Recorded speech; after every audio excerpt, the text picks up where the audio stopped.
¿Qué tal? Buenas noches, gracias por acompañarnos en este espacio llamado El Último Salva a Todos. Hoy vamos a tomar un cálido té en esta nocturnidad que nos ofrece la noche, con las palabras de nuestra cultura, de nuestra pasión, de nuestras presiones, de nuestra propia locura, ¿no? Dentro y fuera de la cancha, o dentro o fuera de esas mismas tribunas, la psicología del deporte, los deportistas, como emblema y representantes sociales, cargan sobre sus espaldas nuestras mayores frustraciones. Sobre eso y mucho más con Víctor Welch. 1, 2, 3, 4.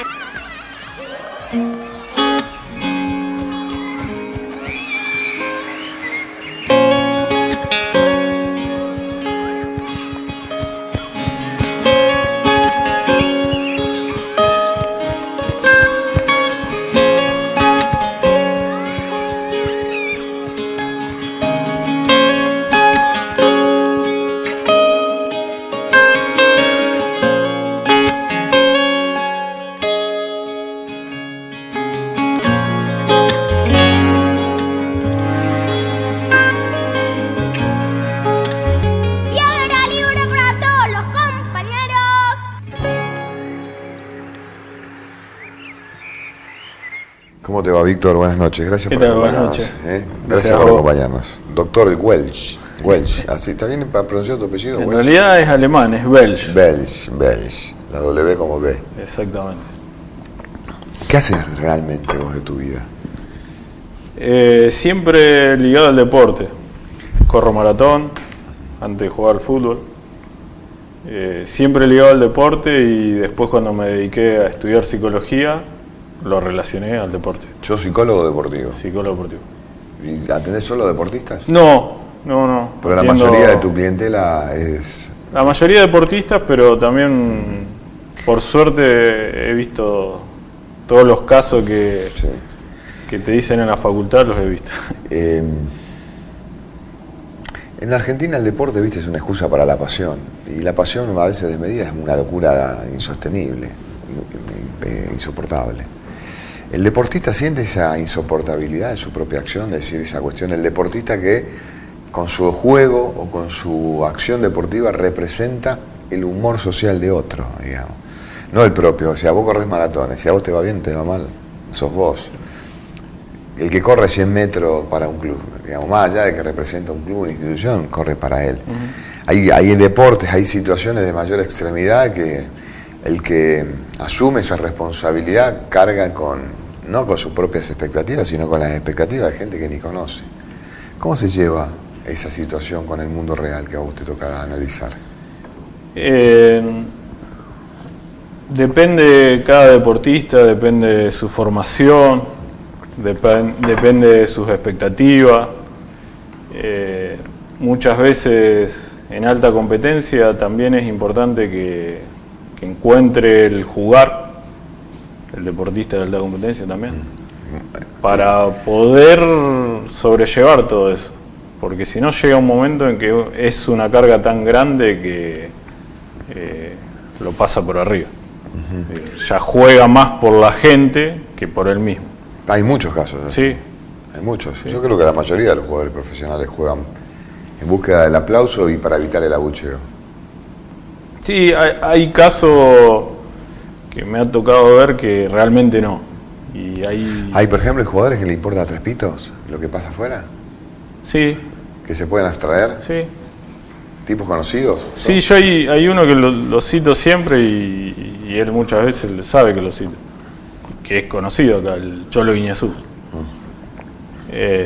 Me tocó estar con él en Talleres, hoy tiene 39 años. Sigue jugando, León. Pero a un gran nivel. León. Y va por la calle y con cualquiera que habla y te dice maestro. Te va hablando y te dice maestro, te habla con respeto, te habla con humildad. Y todo eso hace que él juegue de esa forma. Siente como que se está divirtiendo, y así puede jugar todavía 1 o 2 años más tranquilamente. Mira, la locura que se vive social, ¿le repercute al deportista, digamos, ya sea profesional o amateur, al que hace deporte? Toda esa locura que tiene el exceso de la tecnología, los medios de comunicación, la sociedad de consumo. Hoy estamos todos un poco chapas, ¿no? ¿Al deportista le repercute más o con esa ejercitación física corporal es como que, viste, como dicen, mente sana en cuerpo sano, ¿no? Hoy en día todo eso le repercute más porque es como otro público más que se le agrega, el tema de las redes sociales. Y muchos están pendientes de eso. Un seguidor más, un comentario más. Y termina siendo alguien más a los que ellos tienen que representar. Aquel que tiene 500.000 seguidores, 800.000 seguidores, ese tipo de deportistas. Permanentemente están representando a más gente. Y también genera mayor presión.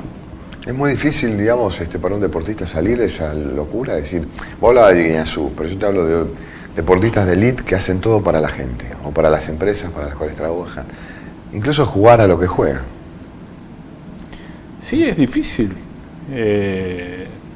Por eso hoy en día el trabajo profesional desde lo mental, sobre todo en deportes de alta competencia, se hace como, no te digo imprescindible, pero sí muy importante, porque todo eso hay que trabajarlo día a día, prepararse para eso, tratar de anticiparse a eso antes que aparezcan los problemas. Después ya es bastante difícil de trabajar. Cuando aparecieron los problemas aparecen los síntomas y ya es más difícil. Trabajar con pibes que juegan a lo que juegan para tratar de gavetear crisis económicas, cuando son muy chicos incluso, para darles a sus familias algo que sus familias no tienen, una casa, un viaje, una comodidad económica. Le agrega una presión extra, más allá de la repercusión, si les gusta o no les gusta a la gente cómo juega. Ellos necesitan, qué sé yo, a los 18 años firmar un contrato, están apurados con eso, viven para eso, ¿no? Ellos y todo su entorno, ¿no? ¿Cómo interpreta un terapeuta como vos, un psicólogo deportivo, esa presión extra que tiene ese pibe que necesita a los 18 años ya tener rumbeado su vida? Y muchas veces le vende el alma al diablo, digamos, una cosa así, ¿no? Sí. Digo, por representantes, clubes. En lo posible, lo que te dije antes, tratar de anticiparse. ¿Y cómo es tratar de anticiparse? Y cuando podés trabajarlo antes de que debute, o cuando lo podés trabajar que ya está entrenando en su primera pretemporada, esos son los momentos de trabajarlo. O previo a la primera pretemporada. Y también que se acerque a ese tipo de referentes, como lo que te decía. Que le digan, mirá, tenés que priorizar esto, como antes era a lo mejor los grandes entrenadores, Gribol, todo eso que te decían. Eran varios como padres, ¿no? Claro, exactamente. Tratar de que se acerquen a un buen referente, que les vaya diciendo, mira, te conviene esto otro. Gente misma del ambiente que ya sepa con lo que se puede encontrar, que lo vaya guiando, digamos. Los pibes que no soportan esa presión y fracasan en su misión deportiva, ¿se recuperan? Porque uno, viste, por ahí uno se ha encontrado con deportistas que han fracasado por esas presiones que tiene el deporte. El caso Coria, por ejemplo. Perdió una final de Roland Garros. Se terminó la carrera en un partido. Su carrera deportiva terminó con eso, con la final que perdió con Gaudio. Y algunos otros ejemplos, digamos, que Riquelme renunció a la selección porque no pudo seguir jugando bajo esa presión y las críticas del periodismo. Lo mismo pasó con algunos jugadores que pidieron licencia, renunciaron a esa presión, ¿no? ¿No hay antídoto para esa amargura, digamos, para una derrota o una misión? Porque pareciera que lo único que importa en ese mundo es ganar, ¿no? El que pierde no tiene nada. Sí, lo importante es generar una alternativa. Es decir, perdiste, o los ejemplos que viste vos, ya perdiste o no llegaste al objetivo, cumplir un sueño. Rápidamente desde lo psicológico y desde lo mental plantearse nuevos objetivos, a lo mejor ligados al ambiente o a lo mejor ligados a otra alternativa. Así como ejemplos como eso me han tocado algunos boxeadores, por ejemplo, que por una lesión o por algún motivo no pueden seguir boxeando. Tratar de guiarlos hacia otros objetivos, y generalmente son gente muy joven. ¿Y por dónde los llevas? Y depende de esa persona. ¿Dentro del deporte o lo sacás del Dentro o fuera del deporte. A veces lo mejor es fuera del deporte para que no estén tan ligados a esa frustración. El ejemplo que te digo de los boxeadores, es difícil que siga en el ambiente porque si se transforma en un entrenador de boxeo, va a seguir viendo todo el tiempo su frustración hasta no sé si va a llegar a ser un buen entrenador porque siempre va a estar basándose en su frustración. Muchas veces es una alternativa fuera del deporte como persona y como te decía, en general son jóvenes todavía. Tal vez desde el ámbito empresarial o desde otro lugar. ¿Cuál es el padecimiento de salud mental más difundido hoy? Entre todos los que vos te toca evaluar, analizar, debe haber alguna de las alternativas psiquiátricas o psicológicas más quebradas en estos tiempos. ¿Cuál es? Sobre todo los ataques de pánico. ¿Ataque de pánico? Sí. ¿Qué es un ataque de pánico? Se asemeja a la sensación de desbordado, de que la situación puntual te desborda y te da una sensación de que no lo podés manejar. A veces hasta pensás que te podés morir o algo así, eso sería un poco más extremo. Pero son todas situaciones de desbordes con síntomas también muy puntuales que a veces necesitan medicación cuando uno no lo puede manejar. Pero ese tipo de... ¿Conociste deportista con...? Sí, se da bastante. ¿Se da bastante? Sí. Justamente por lo que te decía, el desborde o la sensación de que no puede manejar la situación. Y se ha dado en muchos deportistas de alta competencia. Esto de que hablábamos, de que todo lo que rodea la alta competencia, el dinero, los grandes contratos, responder a tanta gente. Si uno no está preparado, esa situación te sobrepasa. Ahí es donde puede venir, por ejemplo, ataques de pánico. ¿Y tenés explicación del otro lado, vos que te dedicás a la psicología deportiva, del tipo que va a una cancha de fútbol para evacuar allí sus frustraciones en la vida de otros que los conoce por los diarios nada más, digamos?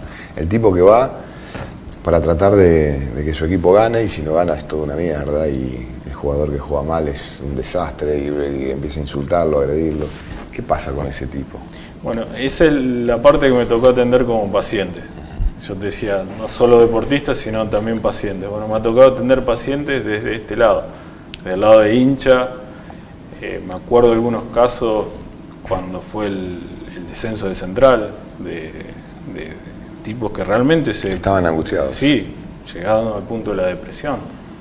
Y ahí te das cuenta, para esas personas, en exceso obviamente, cuánto significaba el fútbol. Así como esos casos varios de hinchas de determinados clubes, que con el descenso de River también me ha tocado, que lo padecen como si se hubiese muerto alguien, realmente, hasta psicológicamente a ese nivel. Sí, cuando descendió Central, me acuerdo Lucho Figueroa dijo que el dolor y la asfixia que sentía, asfixia utilizo, era similar al dolor y la asfixia que sintió cuando se había muerto su hermano. Comparó ese momento trágico deportivo, una derrota, que hoy está en el anecdotario, con una muerte, que sí es inevitable, no tiene revancha. El fútbol siempre tiene revancha. Pero hay gente que psicológicamente siente una derrota o un descenso o la pérdida de un campeonato de esa forma. Evidentemente esa persona le ha dado demasiada importancia a eso por algún motivo. Generalmente carencia de afecto. Cuando uno hincha mucho con los deportes porque le falta algo en otro lado. Sí, exactamente. El que está todo el tiempo pendiente del fútbol, ¿viste? Hay una película que ahora estrenó Adrián Suárez. Sí, la vi. ¿La viste? De un tipo que está un vicioso, un adicto al fútbol, ¿no? Sí, la vi. ¿Existen esos, de verdad? Sí. Y es una patología. Sí, es una patología. Sí, veía en la escena cuando va a Alcohólicos Anónimos y dice que él es un adicto, pero al fútbol. Al fútbol. ¿Y lo curan? Y los síntomas eran muy similares. ¿Y lo curan o no? Sí, ¿Termina curado? Sí. Pero uno tiene que encontrar otras alternativas.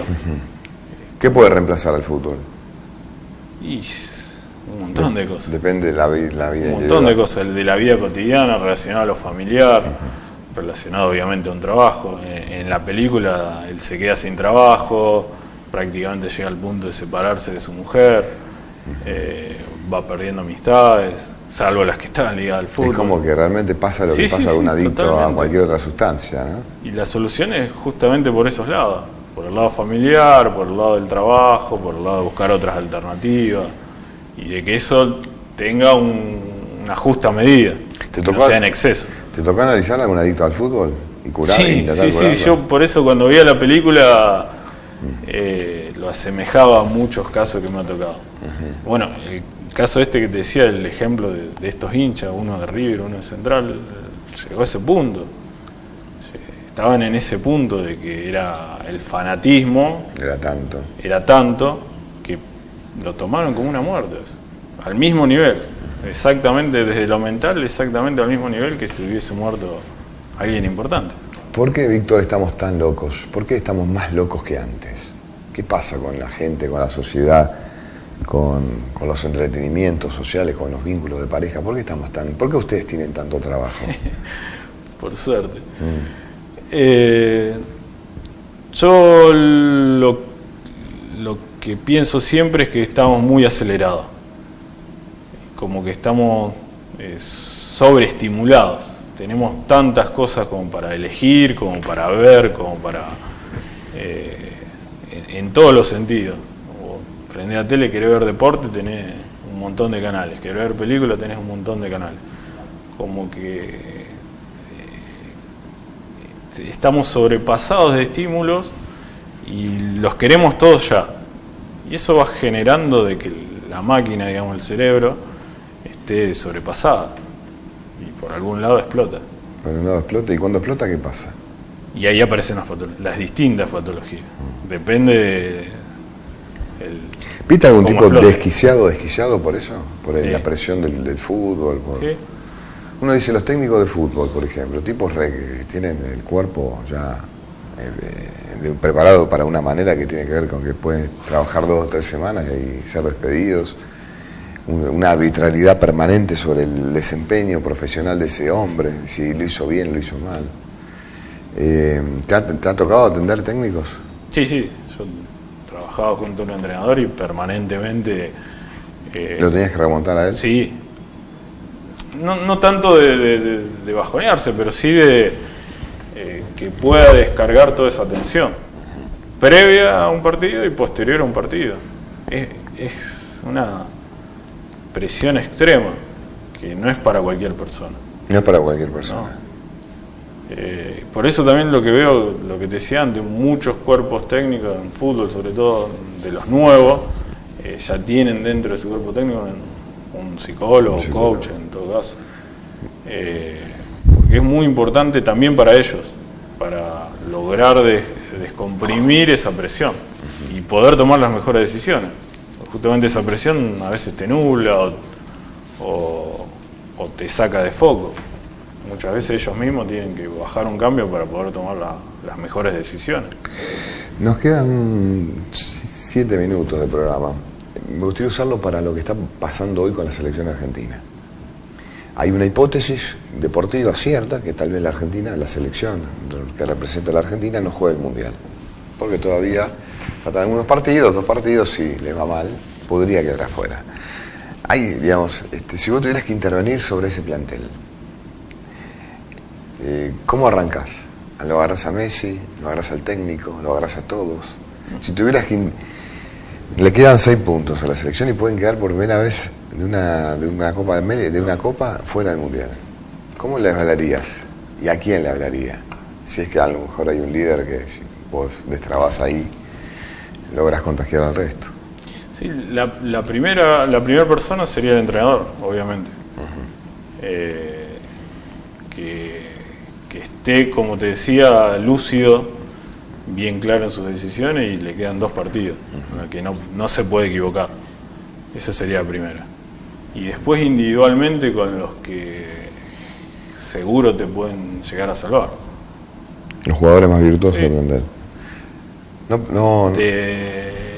En 2 aspectos seguro. En que no sientan la presión, que seguro va a ser mucha, sobre todo el partido con Perú de local, de máxima presión, quizás la máxima que sintieron ellos, por más que son jugadores, la mayoría, que Con mucha están experiencia. acostumbrados a Si jugar en pierden, Europa, si campeonato, pierden ese partido pueden quedar pero eliminados. para muchos de ellos va a ser el partido de mayor presión de su carrera. Porque saben que si pierden ese partido, Quedan afuera. prácticamente ya quedan afuera del Mundial. El partido local, ni siquiera te digo los dos partidos, el partido local. En sacarle esa presión y en darle máxima confianza. En que es el partido en que todo lo que ellos saben hacer les puede salir. Muchas veces ese ejemplo lo decía en relación a Higuaín. Permanentemente preguntaban por qué Higuaín no hace goles, en su club hace goles, acá no. Y ayer escuchaba que es uno de los equipos que menos goles hizo la selección argentina. Darle la confianza y hay ciertos ejercicios, visualizaciones, ejercicios realmente en la práctica, desde lo mental. Por ejemplo, para darle confianza. ¿cómo le sacás eso a un jugador de fútbol que entra muy presionado a la cancha? ¿Cómo se lo sacás? ¿A garrotazos? No. Hay ejercicios relacionados a las visualizaciones y relacionados a la relajación también. Que se ejercita tanto en campo como individualmente en la parte clínica. Pero para mí esas son las dos claves. Bajar la presión y subir la confianza. Sobre todo el partido con Perú. Porque el otro... ¿Ves posible? Sí, totalmente. ¿Quedar eliminados o clasificar? No, ¿Vos qué tenés más fe? que si no se da eso, de bajar la presión y subir la confianza, es un partido que se puede perder, tranquilamente. Porque esa presión, lo que te dije antes, te nubla. ¿La selección tiene terapeuta? No. No. Se nota, ¿sabés qué se nota eso? Cómo juegan algunos jugadores, digamos, inclusive cómo se desempeña. Sí, y muchos de ellos, la mayoría en sus clubes, tienen. ¿Tiene? En Europa la mayoría de los clubes tienen no solo uno, sino todo un equipo de trabajo. Porque la forma de trabajo es entre varios psicólogos incluso, en alta competencia. Trabajar lo más específico posible. ¿En qué lugar del mundo están evolucionados con este tema que lo aceptan sin prejuicio? Porque acá en Rosario, o acá en la Argentina, todavía no está tan... ¿Viste? Estar loco es una carga, o tener una debilidad mental es una carga, digamos, de desprecio, de jerarquía menor, es como que tenés una falla, ¿no? Sí, así. Y uno de los, por lo menos de los que yo veo que mejor trabajan es en España, con justamente todos los deportistas de alta competencia. Y te das cuenta cuando los ves competir. Nadal, la selección de fútbol cuando salió campeona. Tenés un montón de deportistas de la competencia española que vos lo ves y están 10 puntos mentalmente. Bueno, eso es todo fruto de un trabajo. ¿La cabeza de quién es brillante? A mí la que más me gusta es la de Nadal. Nadal. ¿Por qué tiene? Todo lo que uno quisiera que tenga un deportista, yo lo veo ahí. Tiene coraje, tiene máxima atención, soporta la presión, bajo presión juega mejor, máxima confianza en sus golpes y a su vez lo transmite. En el físico te lo hace sentir. Te lo hace sentir. Hay una pregunta que siempre me hago y que tiene que ver con lo que haces vos, no solamente porque sos psicólogo, sino que me dijiste que corrías maratones. Sí. ¿En qué piensa un maratonista cuando está corriendo 2, 3 horas sin parar? ¿En qué piensa? ¿Qué va pensando cuando va corriendo una maratón de 42 kilómetros y está en el kilómetro 15? Y está muerto ya. ¿Qué piensa ahí? ¿En qué piensa un maratonista cuando corre? Primero, en una de 42 yo creo que hay varias etapas. La mentalmente más importante es después de los 30 kilómetros. Cuando ya el físico no da demasiado. Y está pidiendo detener Y parar. la cabeza empieza a decirte que te pares. Pará. Ahí es donde empieza más lo emotivo, digamos, que lo racional. ¿Sí? Quiero terminar esta competencia por esto, y ya empiezan a aparecer otras imágenes. No sé, por un familiar, por un desafío personal muy puntual. Los primeros 15 es otra cosa, pero en los últimos, del kilómetro 30 en adelante, Aparece la cabeza. aparece lo emotivo, que va más allá de lo racional. Mira, al revés. Bueno, Víctor, tenemos una página en blanco para vos. Bueno. Podés escribir una palabra, una oración, lo que te guste, lo que tengas. ¿Una frase puede ser? Una frase, un dibujito, lo que quieras.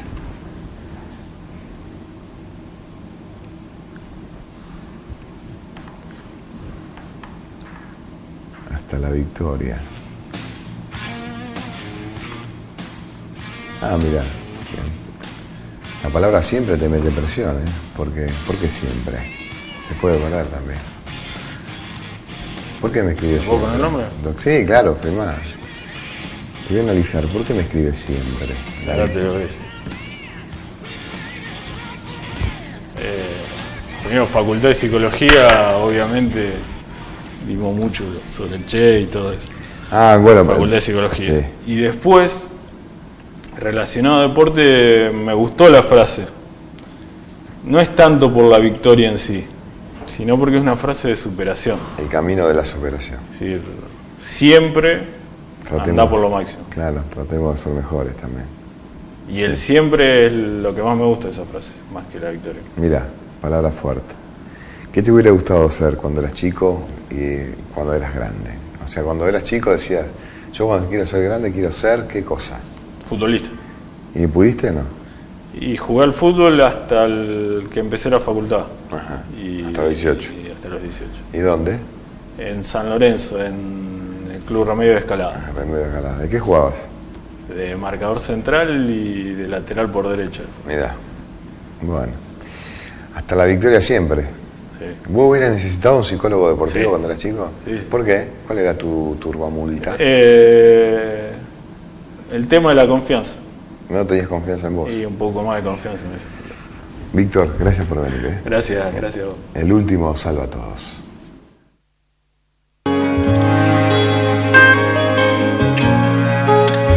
Piedra libre para todos los compañeros.